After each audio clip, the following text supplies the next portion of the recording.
વડોદરા મહાનગરપાલિકાના ward number 8માં આવેલા કરોડિયા ગામ અને તેની આસપાસની સોસાયટીઓમાં રહીશો આજે કોર્પોરેશન કચેરી ખાતે ઉગ્ર વિરોધ પ્રદર્શન કર્યું હતું। કરોડિયા ગામ શ્રીરામનગર, રામનગર, સંતોષીનગર, દેસાઈપુરા વિસ્તારમાં ગટરના પાણીને લઈને સ્થાનિક લોકો હેરાન પરેશાન થઈ ગયા છે। કેટલાક ઘરોમાં બીમારીથી લોકો હેરાન થઈ ગયા છે। સાથે રહીશોએ આક્ષેપ છે કે સ્થાનિક કાઉન્સિલરો અને ધારાસભ્યને વારંવાર રજૂઆત કરવા છતાં કોઈ ઉકેલ આવ્યો નથી।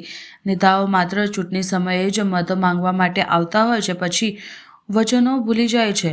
એક તરફ વડોદરાને સ્માર્ટ સિટી બનાવવાની વાતો થાય છે અને લોકો પાસેથી પૂરો વેરો વસૂલવામાં આવે છે, પરંતુ પાયાની સુવિધાના નામે માત્ર ગંદકી અને દુર્ગંધના જ દેખવા મળી રહી છે।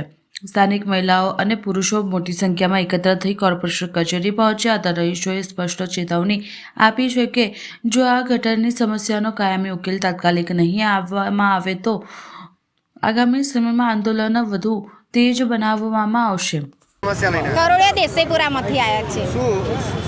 અમારે ગટરનો પ્રોબ્લેમ છે। ગટર અમારા ઘર ફરિયા સુધી આવી નહીં, ગામમાં આવી ગઈ છે પણ અમારા દેસાઈપુરામાં ગટર નથી આવી। તો અમે કેટલી વખત ઓબ્જેક્શન કરીએ છીએ કે અમને ગટર આપો, ગટર આપો।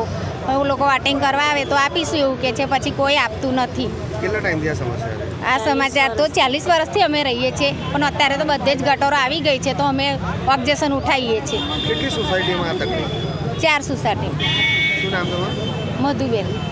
વડોદરા મહાનગરપાલિકાના ઇલેક્શન વોર્ડ નંબર 8ની અંદર આવેલું કરોડિયા ગામ અને કરોડિયા ગ્રામની અંદરથી શ્રીરામનગર, રામનગર, સંતોષીનગર અને દેસાઈપુરાના તમામ માતા બહેનો આજે માનનીય કમિશનર સાહેબને વિરોધ કરવા માટે એટલા માટે આવવું પડ્યું છે કારણ કે છેલ્લા 1 વર્ષથી ગટરના પાણી ખુલ્લેઆમ રોડ પર ફરતા રહ્યા છે। વારંવાર અહીંના ચૂંટાયેલા પ્રતિનિધિઓ અને ધારાસભ્યને કહેવામાં આવ્યું છે, પણ માત્ર ધારાસભ્ય કે ચૂંટાયેલા પ્રતિનિધિઓ ખાલી સમય આવે એટલે વોટ લેવા માટે આવે છે, પણ આ લોકોની પરિસ્થિતિ આજે છેલ્લા 1 વર્ષથી ખરાબ છે। વાયદા અને વચનો આપીને જતા રહે છે, ત્યારે આજે અમારે વિરોધ કરવાનો પ્રદર્શન ફરજ પડી છે। કારણ કે એક બાજુ તમે સ્માર્ટ સિટીની જાહેરાત કરો, એક બાજુ તમે વેરા લો છો અને વેરાનું જ્યારે વળતર નથી આપતા, ત્યારે આજે અમારે અહીં આવીને ધરણા પ્રદર્શન અને વિરોધ કરવાની ફરજ પડે છે।